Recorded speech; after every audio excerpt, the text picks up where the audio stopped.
In today's video, I'm going to teach you how to create a team and add members in Microsoft Teams. Let's jump right in. Start by opening Microsoft Teams on your desktop or in a web browser and sign into your account. Once you're in, look to the left-hand side and click on the Teams icon. This is your hub for all existing teams, and it's where you'll create a new one. At the top or bottom of this view, you'll see an option to create a team. Go ahead and select that. Depending on your version, you may see choices like creating from another team or creating from scratch. For a clean setup, choose the option to create a team from scratch so you're starting fresh without copying settings. Next, you'll pick the team type. Choose private if you want only invited members to join. This is great for focused work groups or classes where you control access.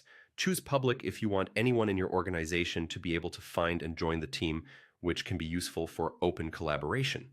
Don't worry, you can adjust these settings later if your needs change.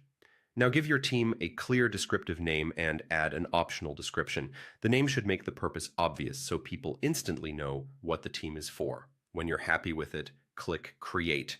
You'll be prompted to add members right away. Type the names or email addresses of the people you want to include, and then click Add. If you're not ready to invite everyone yet, you can skip this step and come back to it later. When you're done, click Close, and your team is ready to use. If you need to add more people later, go to the team name in the Teams list, click the More Options button, the three dots, and select Add Member. Enter the name or email address of the person you want to invite, then click Add. This is a quick way to grow your team as your project or class evolves, and that's all there is to it. You've created a team and added members in Microsoft Teams. With this setup, your conversations, files, and meetings stay organized in one place, making collaboration smoother and easier. As you continue, consider standardizing team names and descriptions so everyone in your organization understands the purpose at a glance, and explore channels and permissions later to fine-tune how your team works.